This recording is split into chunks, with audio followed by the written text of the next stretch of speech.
આપણે જુનાગઢ જિલ્લાના માંગરોળ તાલુકાના આરાણા ગામમાં આવ્યા છે અને આપણે દાદા અને દાદીની પરિસ્થિતિ છે ને હાવ એટલે હાવ નબળી છે. હાલો હું તમને છે ને અત્યારે એમને મળાવું છું. તમારું નામ કહો ને.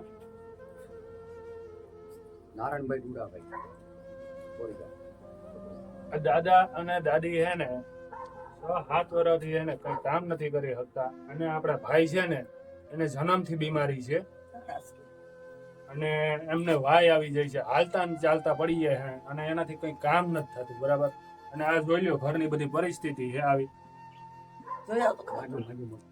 તો દાદા દાદીને રહેવા મકાન ઘરનું નથી. અત્યારે આ જે મકાન છે એ ભાડે છે. બરાબર.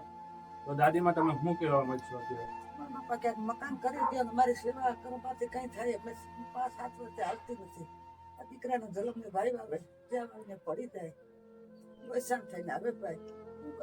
જો દાદીમાં ચાલી નથી શકતા, દાદાથી કામ નથી થતું, ભાઈને વાય આવે છે તો હાલતા ને ચાલતા પડી જાય છે. તો ખજૂરભાઈ ને અમારી વિનંતી છે કે દાદા દાદીનું મકાન બનાવી દો. એમની આશા છે દાદા દાદીની. તો એ બધા એટલી મહેનત કરજો, આ વિડીયોને ખજૂરભાઈ સુધી પુગાડો.